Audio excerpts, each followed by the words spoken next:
ওরা ক্ষমতায় ছিল, গ্রামে গঞ্জে স্লোগান উঠেছিল, মার পুতে মিল্লা দেশ খাইলো গিল্লা। আমি এখন মাননীয় সদস্য জনাব AKM এনামুল হক শামীম শরীয়তপুর 2 কে তার বক্তব্য রাখার আহ্বান জানাচ্ছি। আপনার সময় 7 মিনিট। বিসমিল্লাহির রহমানির রহিম। মাননীয় স্পিকার, সুখী, সমৃদ্ধ, উন্নত এবং স্মার্ট বাংলাদেশ বিনির্মাণে অঙ্গীকার শিরোনামে 2024-25 অর্থ বছরের বাজেটের উপর আমাকে বক্তৃতা করার সুযোগ দেওয়ার জন্য আপনাকে ধন্যবাদ। এবারের প্রস্তাবিত বাজেট ঘাত প্রতিঘাত পেরিয়ে অপরাজয় প্রত্যয়ে ঘুরে দাঁড়ানোর বাজেট। বক্তব্যের শুরুতেই আমি গভীর শ্রদ্ধায় স্মরণ করি সর্বকালের সর্বশ্রেষ্ঠ বাঙালি জাতির পিতা বঙ্গবন্ধু শেখ মুজিব, বঙ্গমাতা বেগম ফজিলতুন্নেসা মুজিব সহ 75-এর 15ই আগস্টে শহীদ বঙ্গবন্ধু পরিবারের সকল সদস্যদের আমি শ্রদ্ধায় স্মরণ করি। 75-এর 3রা নভেম্বরে কারাগারের অভ্যন্তরে শহীদ জাতীয় 4 নেতাকে আমি শ্রদ্ধাভরে স্মরণ করি। 71-এর রণাঙ্গনে শহীদ সকল বীর মুক্তিযোদ্ধাদের। এখন জন্ম সনদ দিয়ে খোলো বিকাশ স্টুডেন্ট অ্যাকাউন্ট, নিজের বিকাশ নিজে কর। আমি কৃতজ্ঞতা জানাই জননেত্রী শেখ হাসিনাকে। তিনি আমাকে মনোনয়ন দিয়েছেন বলেই আমি দ্বিতীয়বারের মতো মহান জাতীয় সংসদ সদস্য নির্বাচিত হয়ে সংসদে এসে কথা বলার সুযোগ পেয়েছি। কৃতজ্ঞতা জানাই আমার নির্বাচনী এলাকা নড়িয়া সখীপুরের সর্বস্তরের জনগণকে, যারা বিপুল ভোটে আমাকে নৌকা মার্কায় বিজয়ী করে এই সংসদে প্রতিনিধি হিসাবে পাঠিয়েছেন। মাননীয় স্পিকার, বঙ্গবন্ধু কন্যা জননেত্রী শেখ হাসিনার নেতৃত্বে গত 1.5 দশকের বিস্ময়কর উন্নয়ন হয়েছে। তার ধারাবাহিকতায় বাংলাদেশকে উন্নয়নের শীর্ষে নিয়ে যাওয়ার প্রত্যয় ব্যক্ত করেছেন মাননীয় অর্থমন্ত্রী আবুল হাসান মাহমুদ আলী। প্রস্তাবিত বাজেটে তিনি নির্বাচনী ইশতেহারের অগ্রাধিকারে থাকা কার্যক্রমগুলোকে বিশেষভাবে প্রাধান্য দিয়েছেন। সে আলোকেই বাজেটের মাধ্যমে জাতীয় উন্নয়নের লক্ষ্যমাত্রা অর্জনের পথনকশা প্রণয়ন করেছেন। পথনকশার এই লক্ষ্য অর্জনে অর্থমন্ত্রী তার প্রথম বাজেটে আগামী 2024-25 অর্থ বছরের জন্য মোট 7,97,000 কোটি টাকা ব্যয়ের প্রস্তাব করেছেন, যা মোট দেশজ উৎপাদনের 14.20%। ভবিষ্যৎ উন্নয়ন কার্যক্রমকে অগ্রাধিকার দিয়েই এই বাজেট প্রণয়ন করা হয়েছে। এখন জন্ম সনদ দিয়ে খোলো বিকাশ স্টুডেন্ট অ্যাকাউন্ট, নিজের বিকাশ নিজে কর।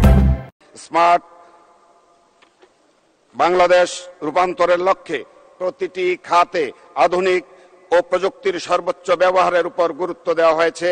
চতুর্থ শিল্প বিপ্লব উপযোগী ভৌত সামাজিক প্রযুক্তি অবকাঠামো বিনির্মাণের প্রতি জোর দেওয়া হয়েছে, যাতে স্মার্ট অর্থনীতির সুফল দেশের সর্বশেষ প্রান্তে থাকা নাগরিকের কাছেও পৌঁছে যায়।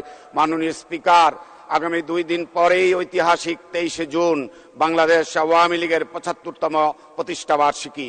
আওয়ামী লীগের কর্মী হওয়া গৌরবের, বঙ্গবন্ধু এবং শেখ হাসিনার কর্মী হওয়া অহংকারের।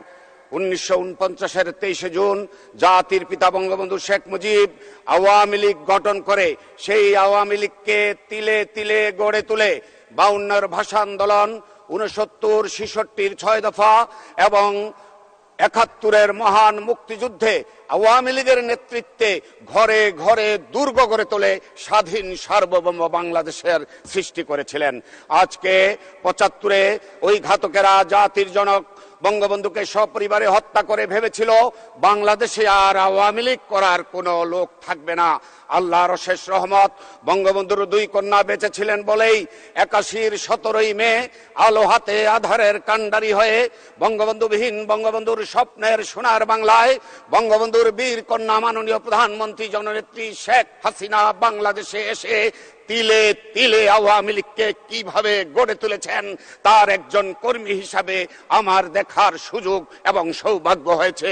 বয়সের কারণে বঙ্গবন্ধুকে দেখতে পারি নাই, কিন্তু বঙ্গবন্ধু কন্যা মাননীয় প্রধানমন্ত্রী জননেত্রী শেখ হাসিনা কিভাবে টেকনাফ থেকে তেতুলিয়া আর রূপসা থেকে পাথুরিয়ার গ্রামে গঞ্জে কখনো পায়ে হেঁটে, কখনো নৌকায় চড়ে, কখনো লঞ্চে করে, কখনো ট্রলারে করে, কখনো ভ্যানে করে যে এই আওয়ামী লীগকে তিলে তিলে গড়ে তুলেছেন। স্বৈরাচার জিয়া, খুনি এরশাদ, খুনি খালেদা জিয়া বিরোধী আন্দোলন করেছেন, কখনো আওয়ামী লীগের ভিতরেও প্রতিবাদ হয়েছে, তাদেরকেও তিনি দমন করে 96-তে প্রথম সরকার গঠন করেছেন। আজকে পর পর টানা 4 বার তিনি প্রধানমন্ত্রী। তিনি সততায় সেরা, দক্ষতায় সেরা, মানবতায় সেরা, সেরাদের সেরা প্রধানমন্ত্রী হচ্ছেন বঙ্গবন্ধুর বীর কন্যা মাননীয় প্রধানমন্ত্রী জননেত্রী শেখ হাসিনা। আগে বাংলাদেশের মানুষ বলতো আওয়ামী লীগের জন্য শেখ হাসিনা অপরিহার্য। এখন আমরা গ্রামে গঞ্জে যাই, বাংলাদেশের মানুষ শুধু বলে না, বিশ্বাসও করে, শুধু আওয়ামী লীগ নয়, বাংলাদেশের জন্য মাননীয় প্রধানমন্ত্রী জননেত্রী শেখ হাসিনা অপরিহার্য। ওই খালেদা জিয়ারা যতই ষড়যন্ত্র আর চক্রান্ত করুক না কেন, বাংলার মানুষ কিন্তু ভোলে নাই। ওরা ক্ষমতায় ছিল, গ্রামে গঞ্জে স্লোগান উঠেছিল, মার পুতে মিল্লা দেশ খাইলো গিল্লা। দুর্নীতিতে পরপর 5 বার চ্যাম্পিয়ন হয়েছিল। ওই দুর্নীতিতে অনার্স আর মানি লেন্ডারিং এ মাস্টার্স, শিক্ষাগত যোগ্যতা সম্পন্ন খুনি তারেক জিয়া লন্ডনে বসে যতই ষড়যন্ত্র আর চক্রান্ত করুক না কেন, জননেত্রী শেখ হাসিনার নেতৃত্বে বাংলাদেশের অগ্রযাত্রাকে কেউ ব্যাহত করতে পারবে না। বঙ্গবন্ধু পরিবারই হচ্ছে আলোকিত পরিবার। মাননীয় প্রধানমন্ত্রী, মাননীয় শেখ রেহানা, মাননীয় আইসিটি উপদেষ্টা সজীব ওয়াজেদ জয়, সাইমা ওয়াজেদ পুতুল, রেজওয়ান মুজিব সিদ্দিকী, টিউলিপ সিদ্দিকীরা আজকে বাংলাদেশে এবং বহির্বিশ্বে আমাদের দেশের সম্মানকে বৃদ্ধি করছে। তারা মাননীয় প্রধানমন্ত্রীকে দেশ পরিচালনায় সব দিক থেকে সহযোগিতা করছে বলেই আমরা ডিজিটাল বাংলাদেশ থেকে এখন স্মার্ট বাংলাদেশের স্বপ্ন দেখি। আজকে প্রথম বক্তা আইসিটি প্রতিমন্ত্রী যেটা দেখালেন, এটা বুঝার ক্ষমতা খালেদা জিয়া পরিবারের কারো নাই। সুতরাং তাদেরকে এই কথা বলে কোনো লাভ নাই। মাননীয় প্রধানমন্ত্রী, আমি এখন আমার নির্বাচনী এলাকা শরীয়তপুর 2 নিয়ে মাননীয় স্পিকার কিছু কথা বলতে চাই। আমরা নদী ভাঙন কবলিত এলাকায় ছিলাম। শরীয়তপুরে এখন আর নদী ভাঙে না।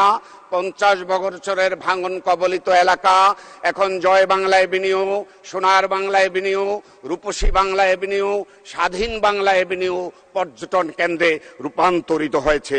পদ্মা সেতু করেছেন মাননীয় প্রধানমন্ত্রী। শরীয়তপুরের সবজি এখন ইউরোপের বাজার দখল করেছে। আজকের এই মহান সংসদে দাঁড়িয়ে মাননীয় প্রধানমন্ত্রীর কাছে অনুরোধ করব, শরীয়তপুর চাঁদপুর মেঘনা সেতুর ফিজিবিলিটি স্টাডি শেষ হয়েছে। আপনি এই মেয়াদেই এই মেঘনা সেতুর ভিত্তিপ্রস্তর স্থাপন করবেন। পদ্মা সেতু থেকে মেঘনা সেতুর 4 লেন রাস্তাটি হচ্ছে। মাননীয় যোগাযোগ মন্ত্রীকে আমি অনুরোধ করব দ্রুত কাজ শেষ করার জন্য। সখীপুর থানা করেছেন মাননীয় প্রধানমন্ত্রী, এটা উপজেলা করার অনুরোধ করছি। আপনি জাতির পিতার নামে শরীয়তপুরে বঙ্গবন্ধু কৃষি বিশ্ববিদ্যালয় দিয়েছেন, এই বিশ্ববিদ্যালয়টির কাজ দ্রুত শুরু করার অনুরোধ জানাচ্ছি। রেল লাইন যেন শরীয়তপুরে যায় মাননীয় প্রধানমন্ত্রী। শরীয়তপুরের অর্থনৈতিক অঞ্চলটিকে দ্রুত শুরু করার অনুরোধ করছি। আমরা গ্রামীণ রাস্তাঘাট অবকাঠামো উন্নয়নের জন্য মাদারীপুর শরীয়তপুর নামে 1200 কোটি টাকার একটা প্রকল্প করেছি, সেটা একনেকে পাশের অপেক্ষায় আছে। মাননীয় প্রধানমন্ত্রীর কাছে অনুরোধ করব দ্রুত এটা পাশ করে দেওয়ার জন্য। মাননীয় স্পিকার, এখানে আমাদের এলজিডি মন্ত্রী মহোদয় আছেন। ভাষা সৈনিক গোলাম মাওলা সেতু নড়িয়ায় 10 বছর যাবত এটা হচ্ছে না। আমি উপমন্ত্রী এমপি এবং উপমন্ত্রী হয়ে 29 কোটি টাকা বরাদ্দ নিয়েছি, টেন্ডার হয়েছে। ঠিকাদারি প্রতিষ্ঠানের জন্য এই বৃষ্টি না হয় মানুষ পদ্মা সেতুর সুফল থেকে বঞ্চিত হচ্ছে, আমরাও সমালোচিত হচ্ছি। আমি অনুরোধ করব মাননীয় স্থানীয় সরকার মন্ত্রী মহোদয়কে দ্রুততার ভিত্তিতে ভাষা সৈনিক গোলাম মাওলা উড়াল সেতুটি সমাপ্ত করার জন্য। মাননীয় স্পিকার, আপনি জানেন ইতালি হচ্ছে বাংলাদেশের দ্বিতীয় রোম, লক্ষাধিক লোক সেখানে থাকে। মাননীয় প্রধানমন্ত্রীকে ধন্যবাদ জানাই। ঢাকা রোম ঢাকা সপ্তাহে 3 দিন বিমান চালু করেছেন। বিমান মন্ত্রী মহোদয় এখানে আছেন, বৃহত্তর ফরিদপুরেরই সন্তান। যেন বিমানের সেবা ভালো থাকে, হয়রানির শিকার যেন না হয়। মাননীয় সদস্য, আপনার সময় শেষ হয়েছে, শেষ করুন। 1 মিনিট মাননীয় স্পিকার। মৃত মানুষ যেন বিনা ভাড়ায় বিমানে আসতে পারে। লন্ডন, দুবাই, মালয়েশিয়া, আমেরিকা প্রবাসী সারা বাংলাদেশের যারা থাকে তারা যেন বিমানবন্দরে হয়রানির শিকার না হয়। মুলফতগঞ্জ হসপিটালটিকে একটি বিশেষায়িত হসপিটাল করার জন্য মাননীয় স্বাস্থ্যমন্ত্রীর কাছে আমি অনুরোধ জানাচ্ছি। সখীপুরে একটি হসপিটাল, ফায়ার ব্রিগেড, রাস্তাঘাটের উন্নয়নের জন্য পর্যাপ্ত বরাদ্দ প্রয়োজন। কাঁচিকাটা ইউনিয়নকে নদী ভাঙনের হাত থেকে রক্ষার জন্য 50 কোটি টাকার প্রকল্প দেওয়া হয়েছে, দ্রুত পাশ করার জন্য অনুরোধ জানাচ্ছি। আমি আর বক্তব্য না বাড়িয়ে শুধু বলতে চাই, আজকে বাংলাদেশ এগিয়ে যাচ্ছে বঙ্গবন্ধুর বীর কন্যা মাননীয় প্রধানমন্ত্রীর নেতৃত্বে এগিয়ে যাবে।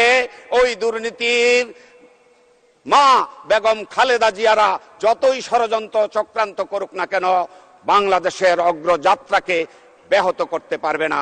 আবারও বাংলাদেশ আওয়ামী লীগের প্রতিষ্ঠা বার্ষিকীতে সকল নেতাকর্মীদের শুভেচ্ছা জানিয়ে বক্তব্য শেষ করছি।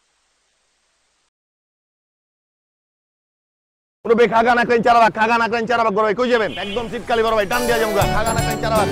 আই লাগু না ওস্তাদ গানে প্লাস্টিক ওস্তাদ।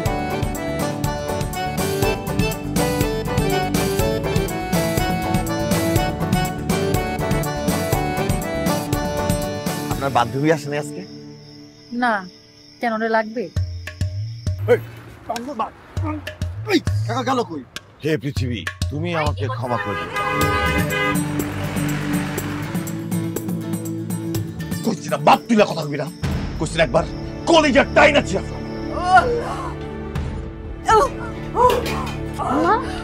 কি হইছে? আমাদের মতো মানুষের এইসব দেখা শোভা পায় না। উনি আমার কাছে আসছে। কাস্টমার আমি পাশেই আছি, ঠিক আছে?